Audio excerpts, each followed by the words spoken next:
Hello friends, मैं अर्पित श्रीवास्तव स्वागत करता हूं आपके अपने चैनल अर्पित श्रीवास्तव 2.0 पर। तो फ्रेंड्स, आज हम पढ़ेंगे industrial relation and labour law and security, जो ईपीएफओ एग्ज़ाम के लिए काफ़ी महत्वपूर्ण है। लगभग 10 नंबर के क्वेश्चंस यहां से पूछे जाते हैं और अब प्रीवियस ईयर का पेपर अगर आप उठाकर देखते हैं तो वहाँ पर भी लगभग 10 नंबर के क्वेश्चन, 10 से या 12 नंबर के क्वेश्चंस आपसे पुटअप किए जाते हैं और हर एक नंबर लगभग हर एक क्वेश्चन 2.5 नंबर का होता है। तो फ्रेंड्स, इस प्रकार लगभग 25 नंबर के क्वेश्चंस आपसे पूछे जाते हैं।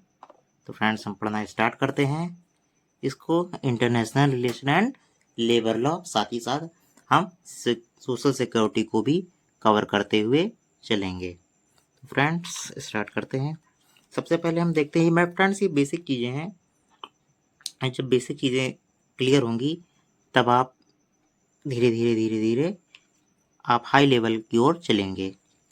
तो फ्रेंड्स, चलिए ये बेसिक चीज़ें पहले हम क्लियर करते हैं, फिर बेसिक टू एडवांस पूरा करेंगे।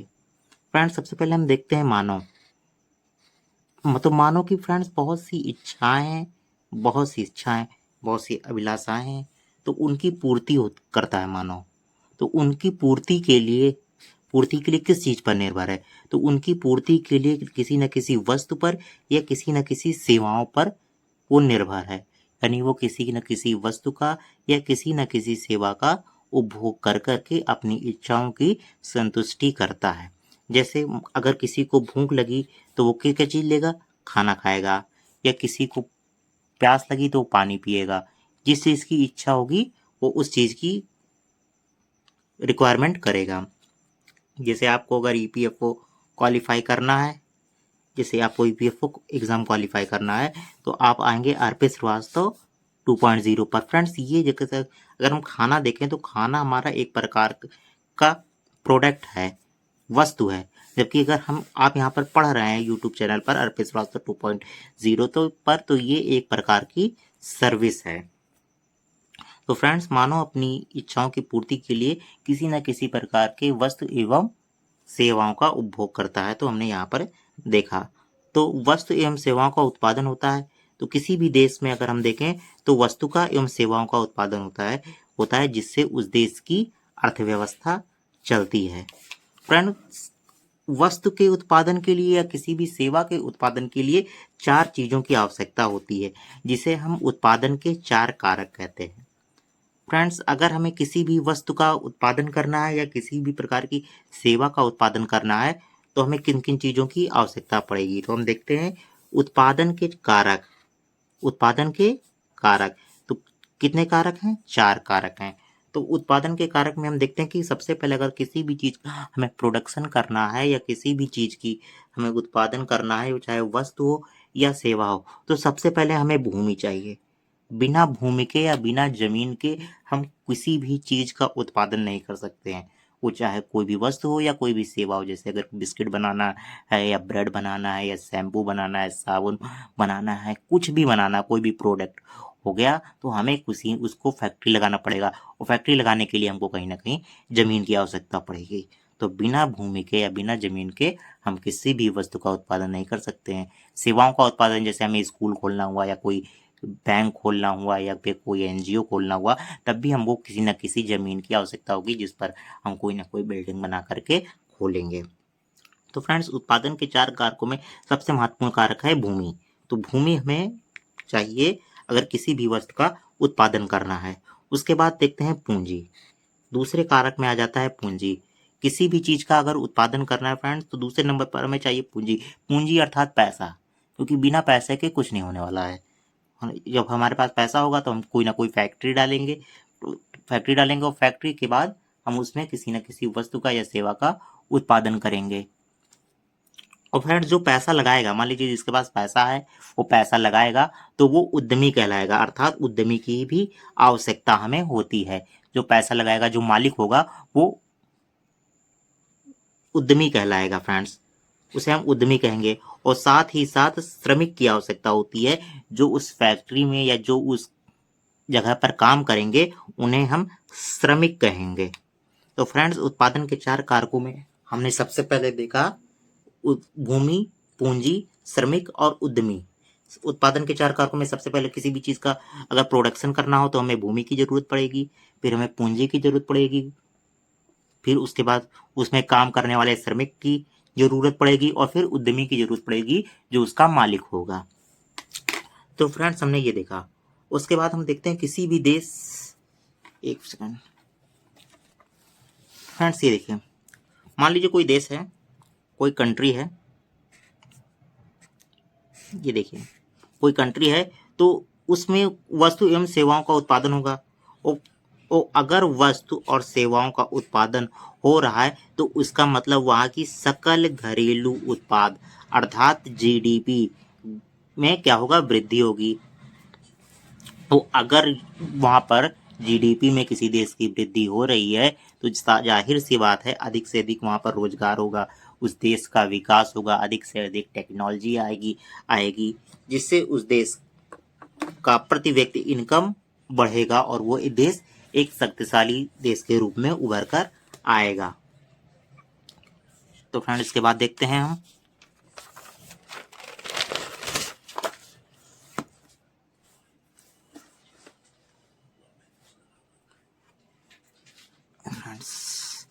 ये देखिए फ्रेंड्स, देखिए कोई भी इंडस्ट्री है या कोई भी उद्योग है, वहां पर अगर हम कोई भी इंडस्ट्री लगा रहे हैं, कोई भी उद्योग लगा रहे हैं तो हमको भूमि, पूंजी, श्रमिक और उद्यमी की जरूरत पड़ेगी। हमने पढ़ लिया कि उत्पादन के 4 कारक होते हैं।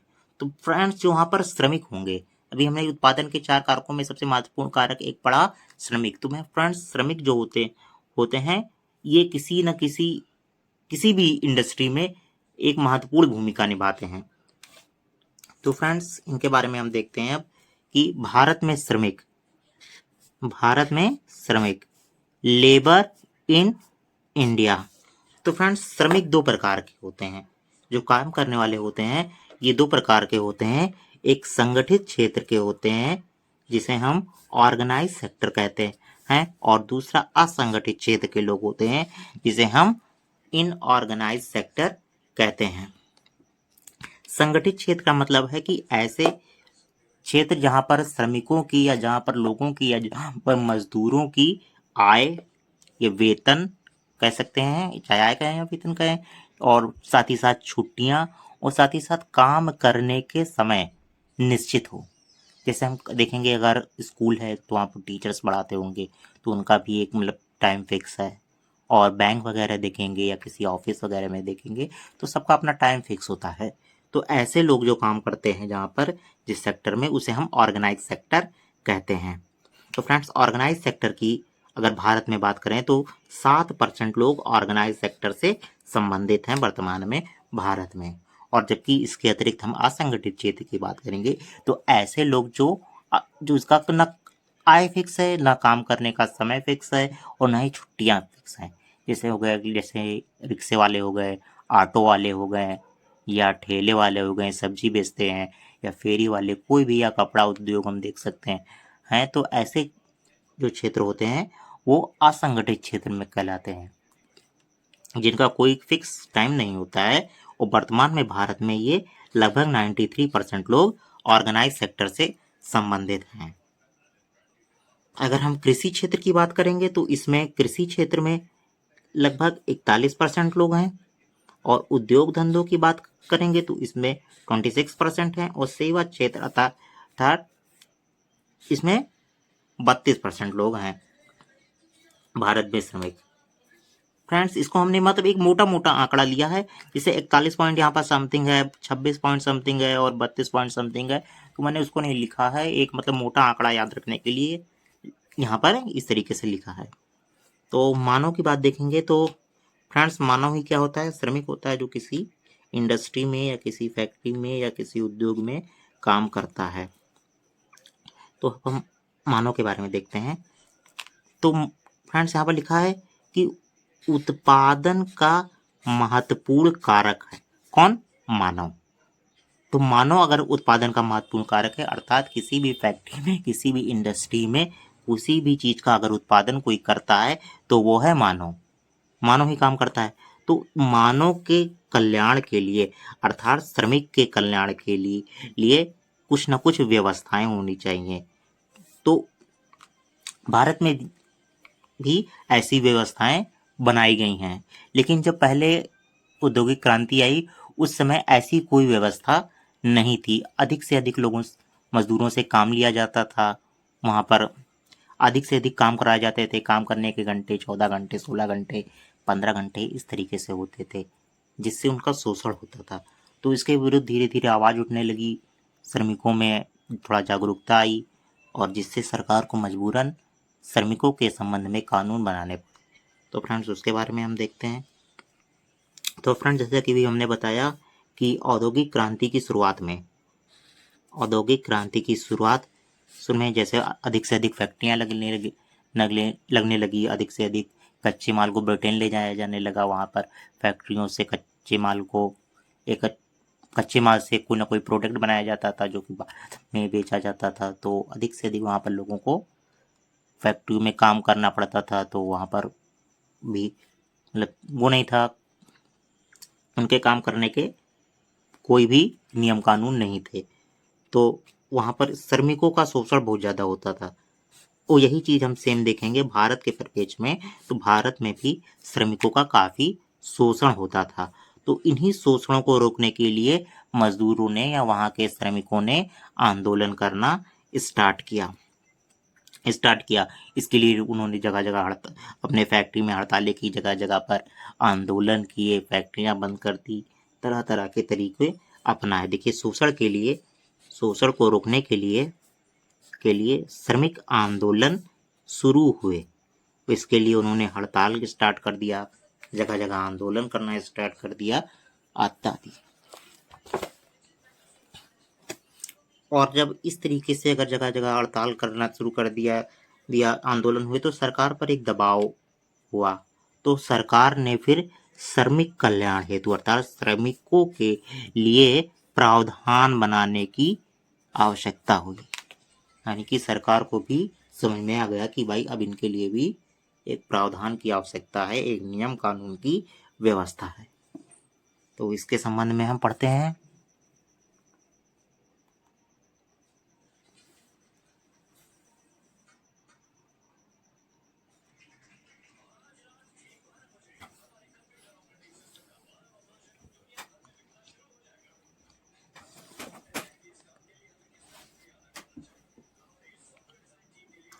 तो फ्रेंड्स श्रमिकों से संबंधित भारत में महत्वपूर्ण प्रावधान को देखते हैं कि सरकार ने क्या क्या प्रावधान किए। श्रमिकों से संबंधित भारत में महत्वपूर्ण प्रावधान फ्रेंड्स देखते हैं। तो अगर हम ये देखते हैं भारत में महत्वपूर्ण प्रावधान, तो इसको हम दो भागों में पढ़ते हैं। एक संवैधानिक प्रावधान जो कि हमारे संविधान में किया गया है। ऑलरेडी हमें 1946 से जब संविधान बनना स्टार्ट किया और 1950 में जब लागू हुआ उसी समय ये प्रावधान था। और अन्य विधिक प्रावधान जो बाद में जोड़े गए। जैसे अगर हम अंग्रेजों की बात करेंगे तो वो व्यापार संघ अधिनियम 1926, औद्योगिक विवाद अधिनियम 1947 और कारखाना अधिनियम 1948 इत्यादि हैं। और इससे भी अधिक हैं जिसके बारे में हम पूरी डिटेल से पढ़ेंगे धीरे धीरे। लेकिन अगर हम संवैधानिक प्रावधान की बात करेंगे तो article 15, article 16, article 19, article 21, article 23, article 24, इसके अतिरिक्त article 38, 39D, article 41, article 42, article 43 और आर्टिकल 43A के संबंध में हम पढ़ेंगे। अगर हम आर्टिकल 15 से अगर आर्टिकल 24 तक देखेंगे फ्रेंड्स, ये देखिए आर्टिकल 15 से आर्टिकल 24 तक, तो इसमें फंडामेंटल राइट के बारे में बताया गया है, मौलिक अधिकार के बारे में बताया गया है।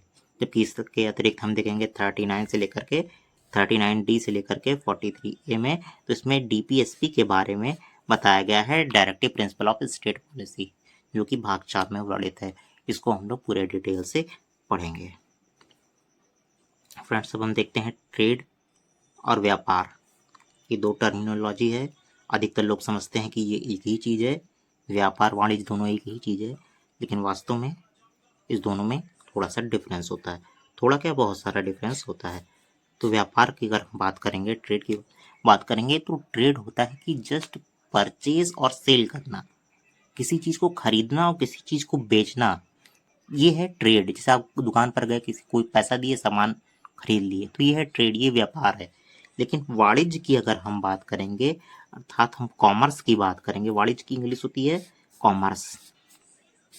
तो अगर हम कॉमर्स की बात करेंगे तो उसमें पूरा सिस्टम आ जाता है, जैसे वस्तु के उत्पादन से लेकर के वस्तु के बिकने तक की चीजें आ जाती हैं। अर्थात इसमें कहते हैं कि क्रय विक्रय, क्रय विक्रय से संबंधित सभी गतिविधियां आ जाती हैं। जैसे वस्तु का उत्पादन, उसका परिवहन, यानी उसको एक जगह से दूसरे जगह ले गए जाया गया। पहले वस्तु का उत्पादन हुआ, फिर उसको एक जगह से दूसरे जगह लेकर जाया गया, उसके बाद उसका भंडारण किया गया, मतलब उसको गोदाम में रखा गया, फिर गोदाम से लेकर आया गया दुकान पर, दुकान पर लेकर जा करके फिर से हमने उसे खरीद लिया। तो खरीद लिया हमने, तो ये तो ट्रेड में आ जाएगा।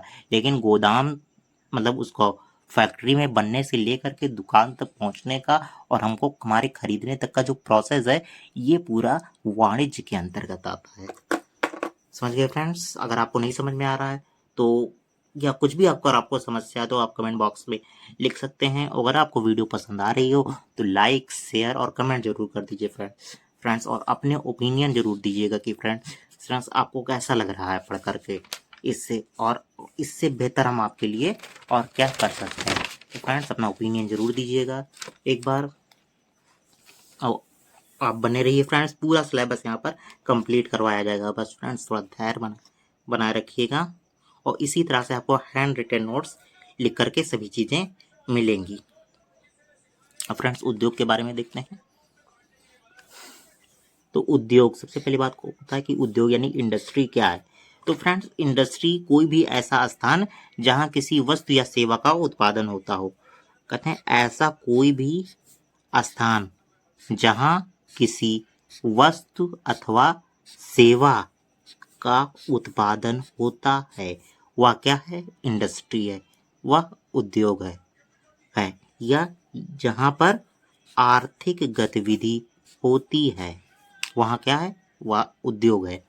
समझ गए? या कहीं पर भी अगर वस्तु या सेवा का उत्पादन हो रहा है तो वो वहाँ उसको हम उद्योग कहेंगे, इंडस्ट्री कहेंगे। तो फ्रेंड्स ये तो हो गया एक सामान्य स्तर पर परिभाषा। लेकिन अगर हम इसकी विधिक परिभाषा की बात करेंगे, अथेंटिक परिभाषा की बात करेंगे, तो इसकी जो अथेंटिक परिभाषा है, विधिक परिभाषा है, वो औद्योगिक विवाद अधिनियम 1947, जिसको हम डिटेल में पढ़ेंगे, की धारा 2J में है। कहाँ पर है? औद्योगिक विवाद अधिनियम 1947 की धारा 2J में है। इसके बाद फ्रेंड्स देखते हैं कि क्या दिएंगे, अभी उसको भी बारे में बात करेंगे। लेकिन सबसे पहले हुआ क्या था कि 1978 में सुप्रीम कोर्ट के निर्णय में क्या हुआ था? एक केस था फ्रेंड्स, एक केस था जिसे हम, ये देखिए, एक केस था जिसे हम कहते हैं बेंगलोर वाटर सप्लाई व sewage board versus R Rajappa. ये केस था। वो इस केस में 1978 में यानी 1978 में सुप्रीम कोर्ट ने एक डिसीजन दिया, और उस डिसीजन को ही आगे चल करके 1982 में यानी कि 1982 में एक परिभाषा के रूप में मान लिया गया। उद्योग की परिभाषा अर्थात इंडस्ट्री की परिभाषा के रूप में मान लिया गया। कौन सा केस था? बेंगलोर वाटर सप्लाई व sewage board versus R Rajappa. ये केस था जिसमें सुप्रीम कोर्ट ने 1978 में डिसीजन दिया था, और यही डिसीजन आगे चल करके धारा 2J में यानी 1947 की धारा 2J में वर्णित है। फ्रेंड्स देखते हैं आगे, ये देखिए, कहते हैं आर राजप्पा केस में 1982 में इंडस्ट्री के डिफिनीशन को सुप्रीम कोर्ट के अकॉर्डिंग कर दिया गया। यानी कि जो सुप्रीम कोर्ट ने 1978 में डिसीजन दिया था, उसी डिसीजन के अकॉर्डिंग उद्योग की परिभाषा दे दी गई। तो फ्रेंड्स उद्योग की परिभाषा क्या दी गई कि देखिए, इसमें बताया गया कि कोई भी गतिविधि को या कोई भी एक्टिविटी वो उद्योग है यदि 3 बिंदुओं महत्वपूर्ण होते हैं, यदि 3 बिंदु पूर्ण होते हैं, सॉरी कहते हैं कि कोई भी गतिविधि उद्योग है यदि 3 बिंदु पूर्ण होते हैं। कौन कौन से बिंदु पूर्ण होते हैं? कहते हैं कि वह गतिविधि जो है वो व्यवस्थित व संगठित होनी चाहिए। जो गतिविधि हो चल रही है, जो एक्टिविटी चल रही है, वो व्यवस्थित हो और संगठित हो। फ्रेंड्स ये जरूर 3 पॉइंट याद रखिएगा, ये बहुत महत्वपूर्ण पॉइंट है ये एग्जाम पॉइंट ऑफ व्यू से। और कहते हैं ऐसी गतिविधि जो आर्थिक गतिविधि हो रही हो वो नियोक्ता अर्थात एम्प्लॉयर या कर्मचारी के सहयोग से होती हो, यानी जो गतिविधि हो रही हो वो व्यवस्थित और संगठित होने के साथ साथ नियोक्ता और कर्मचारियों यानी कर्मकारों के सहयोग से हो रही हो, अर्थात एम्प्लॉयर और वर्कर के सहयोग से हो रही हो। साथ ही साथ गतिविधि जो आर्थिक गतिविधि हो उसमें किसी न किसी वस्तु और किसी न किसी सेवा का उत्पादन होना चाहिए। फ्रेंड्स ये तीनों चीज आप अवश्य याद रखिएगा, ये एग्जाम पॉइंट ऑफ व्यू से बहुत ही ज्यादा जरूरी है। तो एक बार इसको हम फिर से देख लेते हैं कि व्यवस्थित व संगठित होनी चाहिए। क्या कोई भी इंडस्ट्री, कोई भी ऐसी गतिविधि होगी जो व्यवस्थित होगी और संगठित होगी होगी, साथ ही साथ गतिविधि में नियोक्ता और कर्मचारियों का सहयोग होगा, इसके अतिरिक्त वस्तु एवं सेवा का उत्पादन होगा। तो ये अगर 3 पॉइंट अगर फॉलो हो रहे हैं तो वो हमारा उद्योग कहलाएगा। इसके अतिरिक्त फ्रेंड्स हम नेक्स्ट पार्ट पर बढ़ते हैं। तो फ्रेंड्स इसके अतिरिक्त कहते हैं कि चाहे पूंजी का निवेश हो ना हो, चाहे उस जगह पर या उस इंडस्ट्री में पूंजी का निवेश हो या ना हो, ये मायने नहीं रखता है। फ्रेंड्स ये 2 पॉइंट बहुत महत्वपूर्ण है कि चाहे पूंजी का निवेश हो या ना हो, ये मायने नहीं रखता है। साथ ही साथ उस इंडस्ट्री में लाभ हो रहा हो या ना हो रहा हो, ये भी महत्वपूर्ण नहीं होता। तो फ्रेंड्स ये चीज हमने अभी तक देखी। हमने ऑर्गेनाइज सेक्टर और इनऑर्गेनाइज सेक्टर के बारे में देखा फ्रेंड्स। इसके अतिरिक्त हमने उद्योग की परिभाषा देखी। तो उद्योग की परिभाषा जो एक बार रिवीजन करते हैं कि धारा, इसमें औद्योगिक विवाद अधिनियम 1947 की धारा 2J में वर्णित है, और ये जो है 1978 में सुप्रीम कोर्ट के निर्णय दिया था, जिसमें जो केस था वो बेंगलोर वाटर सप्लाई और sewage board versus R Rajappa था, और इसे 1982 में एक लीगल डिफिनीशन दे दिया गया। और वो लीगल डिफिनीशन क्या दिया गया कि व्यवस्थित व संगठित होनी चाहिए, कोई भी जो एक्टिविटी है व्यवस्थित और संगठित होनी चाहिए। इसके अतिरिक्त नियोक्ता और कर्मचारियों का सहयोग होना चाहिए, साथ ही साथ किसी न किसी वस्तु एवं सेवा का उत्पादन होना चाहिए। इसके अतिरिक्त फ्रेंड्स देखते हैं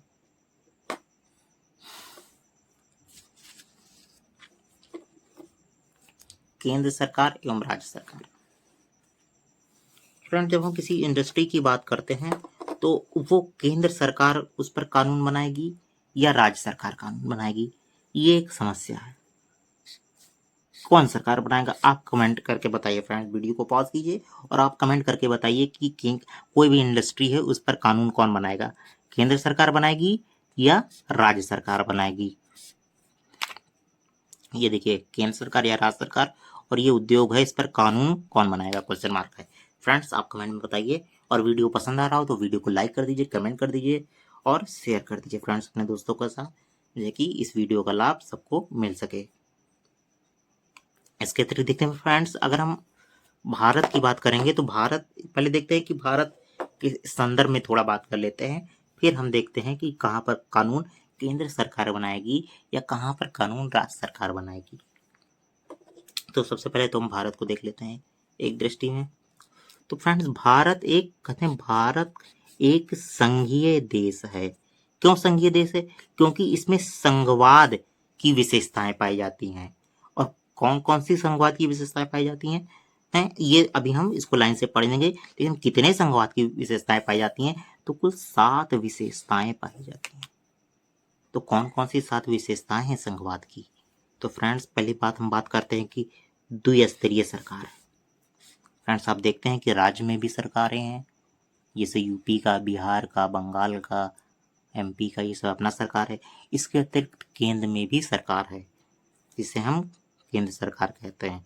तो फ्रेंड्स हम देख रहे हैं कि एक राष्ट्रीय सरकार है, यानी राष्ट्र स्तर पर केंद्रीय सरकार है, जबकि राज्य स्तर पर हम देख रहे हैं तो राज्य सरकार है। तो पहली विशेषता तो ये हो गई।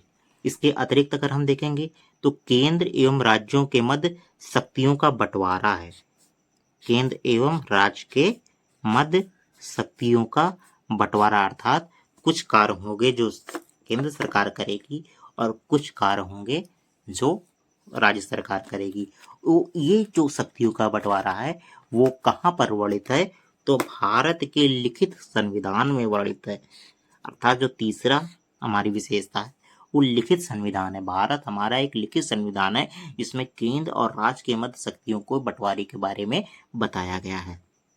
इसके अतिरिक्त चौथी विशेषताएं के बारे में देखेंगे तो भारत में एक स्वतंत्र न्यायपालिका है जो कि किसी के दबाव में कार्य नहीं करती है। और अगर हम पांचवी विशेषता की बात करेंगे तो अनम्य संविधान है हमारा, रिजिड कॉन्स्टिट्यूशन जिसे हम कहते हैं, जो ना ही बहुत ज़्यादा लचीला है, यानी बहुत ही ज़्यादा ना मतलब नर्म है और ना ही बहुत ज़्यादा ठोस है। एक मध्यम स्तर का हमारा संविधान है। इसके अतिरिक्त हम देखते हैं कि छठे नंबर पर संविधान की सर्वोच्चता। कहीं पर अगर हम बात करते हैं तो हम संविधान को ही लेकर के बात करते हैं। अगर किसी कानून का या किसी विधि का को वर्णन करना हुआ तो हम संविधान के परिप्रेक्ष्य में ही रखकर उसे बात करते हैं कि कहीं ये संविधान का उल्लंघन कर रहा है या नहीं। अर्थात हम संविधान की सर्वोच्चता की बात करते हैं कि हमारा सबसे बड़ा संविधान है, संविधान से ऊपर कोई भी कानून या कोई भी विधि नहीं हो सकती है।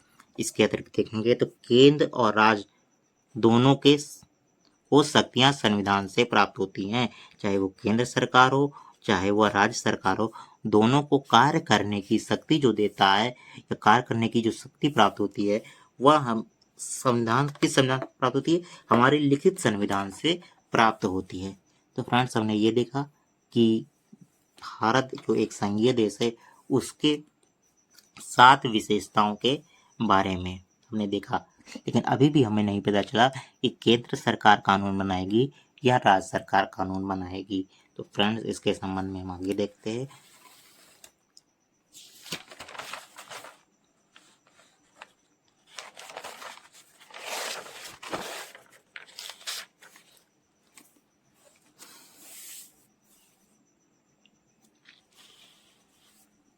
फ्रेंड्स अगर हम संघवाद, जैसे हमने देखा कि संघवादों में हमने संघवाद की 7 विशेषताओं के बारे में पढ़ा, जो भारत के संघवाद की 7 विशेषताएं हैं। तो संघवाद हमको हम 2 भागों में बांटते हैं, एक कमिंग टुगेदर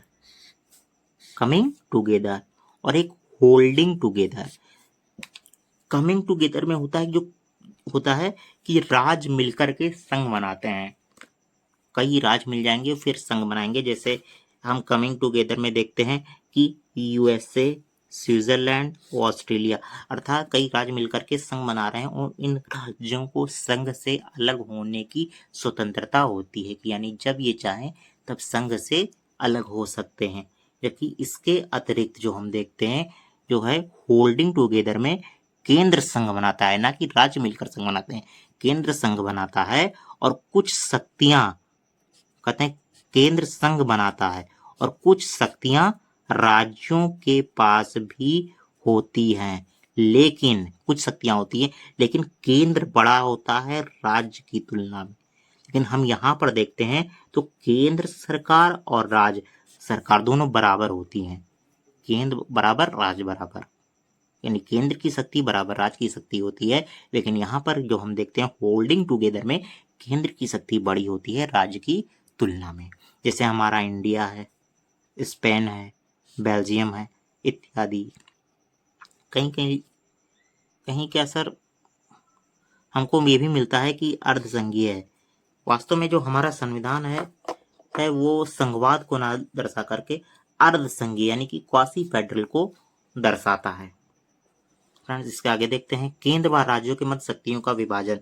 ये केंद्र और राज्य के मध्य किस प्रकार की शक्तियों का विभाजन है। तो फ्रेंड्स अभी हमने देखा कि भारत है एक होल्डिंग टुगेदर है, जिसमें केंद्र को ज्यादा पावर है राज्य की तुलना में, क्योंकि इसके विपरीत जो कमिंग टुगेदर होते हैं उसमें केंद्र सरकार की शक्तियां राज्य सरकार की शक्तियों के बराबर होता है, जैसे हमने देखा ऑस्ट्रेलिया, स्विट्जरलैंड, ऑस्ट्रेलिया इत्यादि।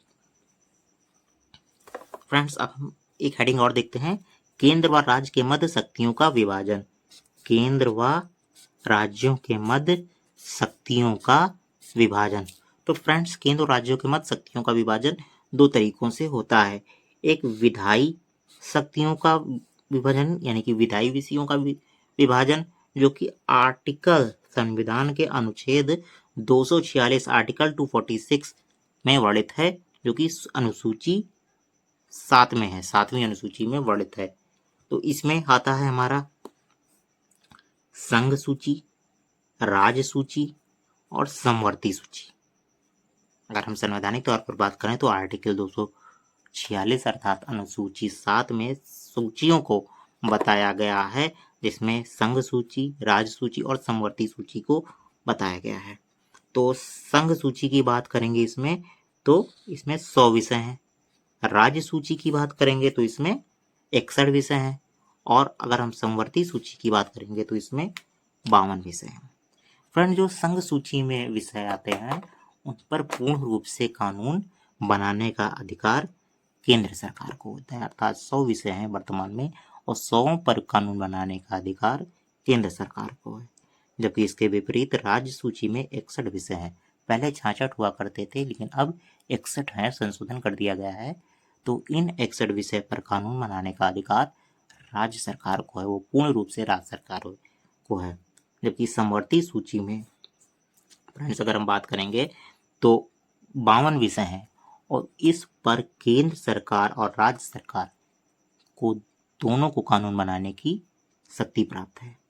लेकिन अगर किसी विषय पर दोनों लोगों ने कानून बना दिया तो उस समय में जो केंद्र का कानून होगा वो ज़्यादा प्रभावशाली माना जाएगा। फ्रेंड्स, इस संबंध में हमने बात किया। और इसके अतिरिक्त फ्रेंड्स अब हम बात करते हैं केंद्र राज्य संबंध के बारे में। तो केंद्र राज्य संबंध देखते हैं। केंद्र राज्य संबंध ये जो कि भाग 11 में वर्णित है, भाग 11 में, तो इसमें विधायी शक्तियों का बंटवारा है और प्रशासनिक शक्तियों का बंटवारा है। फ्रेंड्स आगे देखते हैं उद्योग व व्यापार से संबंधित केंद्र सरकार की शक्तियां। फ्रेंड्स, अभी हमने देखा कि अगर कोई भी इंडस्ट्री है तो उस पर कानून कौन बनाएगा, तो उस पर कानून बनाने का अधिकार किसको है, तो समवर्ती सूची में जो विषय वर्णित हैं उन पर कानून बनाने का अधिकार केंद्र सरकार को है। राज्य सूची में जो वर्णित है उन पर को राज्य सरकार को है। समवर्ती सूची में जो वर्णित हैं उनको दोनों को मतलब शक्तियां प्राप्त हैं, केंद्र को भी शक्ति प्राप्त है, राज्य को भी शक्ति प्राप्त है। तो हम उद्योग व व्यापार से संबंधित केंद्र सरकार की शक्तियां देखते हैं कि केंद्र सरकार को कैसी कैसी शक्तियां प्राप्त हैं। उद्योग व व्यापार से संबंधित केंद्र की शक्तियां अर्थात सेंट्रल गवर्नमेंट को कौन कौन सी शक्तियां प्राप्त हैं। तो फ्रेंड्स हम देखते हैं कि केंद्र सरकार में जो कानून बनाने की शक्ति है उसमें 100 विषय हैं। तो 100 विषय में जो 7वां विषय है वो उसमें उद्योग की चर्चा की गई है। जैसे कोई भी रक्षा उद्योग है या युद्ध संबंधित संचालन है या परमाणु ऊर्जा वगैरह है, तो इससे संबंधित कानून बनाने का अधिकार केंद्र सरकार को है। इसके अतिरिक्त जो 41वां विषय है, जैसे 100 विषय हैं 1 2 3 4 5 डॉट डॉट डॉट 99 फिर 100, तो उसमें 7वां विषय जो उद्योग के बारे में बताता है। 41 जो विषय है 41वां विषय है वो आयात निर्यात के विषय में बताता है, आयात एवं निर्यात के विषय में बताता है। और 42 में अंतर्राज्यीय व्यापार है, इस पर भी कानून बनाने का अधिकार किसको है, केंद्र सरकार को है। और 41 में देखते हैं तो व्यापार निगमों का निगमन या विनियमन या परिसीमन, इस पे कानून बनाने का अधिकार केंद्र सरकार को है। बैंकिंग जो कि 45वें नंबर पर आता है, इस पर भी कानून बनाने का अधिकार केंद्र सरकार को है। इसके अतिरिक्त बीमा देखते हैं। इसके अतिरिक्त 52वां विषय देखते हैं नियंत्रित उद्योग। इसके अतिरिक्त हम देखते हैं संघ मतलब 66वां विषय संघ के कर्मचारियों से संबंधित औद्योगिक विवाद, इसके बारे में हम डिटेल से पढ़ेंगे। उसके बाद 71वां विषय कहते हैं भारत की संचित निधि से पेंशन जो दिया जाता है, इससे संबंधित कानून बनाने का अधिकार केंद्र सरकार को है। और 76वां विषय जो है केंद्र एवं राज्यों के लेखाओं का ऑडिट या खनन उद्योग से संबंधित श्रमिक सुरक्षा व विनियमन, इससे संबंधित, यानी ये जो विषय हैं, इन जितने विषयों के बारे में हमने पढ़ा है, इन सभी विषयों पर कानून बनाने का अधिकार केंद्र सरकार को है। इसके अतिरिक्त देखते हैं कि राज्य सरकार को किन किन विषयों पर कानून बनाने का अधिकार है।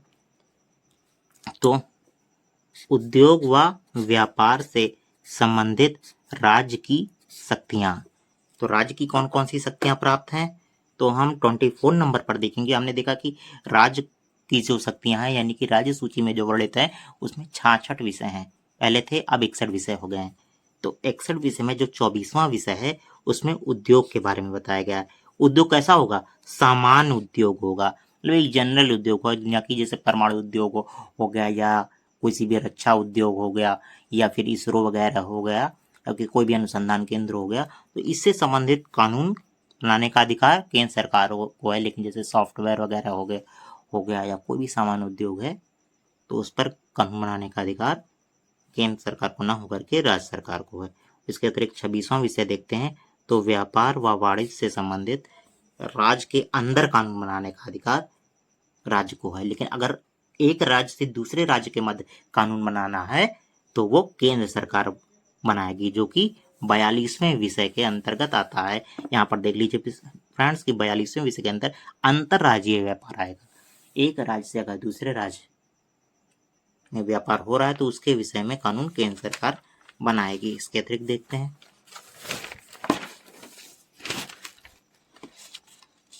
फ्रेंड्स, अब इसके बाद देखते हैं कि उद्योग व व्यापार से संबंधित समवर्ती सूची। फ्रेंड्स, उद्योग व व्यापार से संबंधित समवर्ती सूची, तो समवर्ती सूची में फ्रेंड्स 52 विषय हैं कुल। 52 विषय में से 20वां विषय, 22वां, 23वां और 25वें विषय के बारे में यहाँ चर्चा हुई है। आर्थिक व सामाजिक नियोजन, व्यापार संघ, उद्योग व व्यापारिक विवाद, सामाजिक सुरक्षा, बीमा, नियोजन या एम्प्लॉयमेंट व अनियोजन, श्रमिक कल्याण, नियोक्ता दायित्व, कर्मकार प्रतिकार, वार्धम्य पेंशन या प्रसूति लाभ इत्यादि पर कानून बनाने का अधिकार समवर्ती सूची में वर्णित है। अर्थात इन विषयों पर कानून दोनों लोग बना सकते हैं, अर्थात केंद्र सरकार भी बना सकती है और राज्य सरकार भी बना सकती है। फ्रेंड्स देखिए, औद्योगिक एवं श्रमिक विवाद भी, जो औद्योगिक एवं श्रमिक विवाद आता है, इस पर भी कानून बनाने का अधिकार समवर्ती सूची में, अर्थात ये केंद्र और राज्य दोनों इस पर कानून बना सकते हैं। लेकिन अगर केंद्र और राज्य दोनों ने कानून बना दिया है तो किसका कानून मान होगा, तो केंद्र सरकार का कानून ज्यादा प्रभावी होगा राज्य की तुलना में, अर्थात केंद्र का कानून माना जाएगा, राज्य का कानून माना नहीं जाएगा। और इसके अतिरिक्त बात करते हैं अवशिष्ट शक्तियां, जो कि 248 में, आर्टिकल 248 यानी धारा यानी अनुच्छेद 248 में वर्णित है। अवशिष्ट शक्तियां अर्थात ऐसे मामले जो कि न राज्य सूची में है, न समवर्ती सूची में है और न संघ सूची में है। तो इन विषयों पर, यानी जो तीनों सूचियों में वर्णित नहीं है, उन पर कानून कौन बनाएगा, तो उन पर कानून केंद्र सरकार के द्वारा बनाया जाएगा। ये भारत के संविधान का अनुच्छेद 248 बता रहा है कि अवशिष्ट शक्तियां संसद में निहित होंगी, अर्थात उन पर कानून बनाने का अधिकार संसद को अर्थात केंद्र सरकार को होगा। इसके अतिरिक्त हम विधायी शक्तियों के बारे में देखते हैं। तो विधायी शक्तियां जो कि हम डिटेल में पढ़ेंगे, भारतीय संविधान के अनुच्छेद 245, अनुच्छेद 246 और अनुच्छेद 248 में वर्णित हैं, जो कि हम डिटेल में पढ़ेंगे। इसके अतिरिक्त हम प्रशासनिक शक्तियों के बारे में देखते हैं। तो प्रशासनिक शक्तियों के बारे में साधारण शक्तियां आ जाती हैं, या जल विवाद आ जाता है, और समन्वय आ जाता है, एक राज्य से दूसरे राज्य का समन्वय आ जाता है। तो फ्रेंड्स, अगर आपको वीडियो पसंद आ रहा है तो प्लीज़ वीडियो को लाइक कर दीजिए, सब्सक्राइब करके बेल आइकन दबा दीजिए फ्रेंड्स, ताकि अगली वीडियो जब हम डालें तो आपको सबसे पहले नोटिफिकेशन मिल जाए। और फ्रेंड्स, बाकी जो लोग EPFO, UPSC, EPFO की तैयारी कर रहे हैं उन तक ये वीडियो ज़रूर पहुंचाएं, जिससे उनको भी इस वीडियो का लाभ हो सके। फ्रेंड्स, तब तक हम मिलते हैं नेक्स्ट वीडियो में, तब तक अपना ध्यान रखें। धन्यवाद।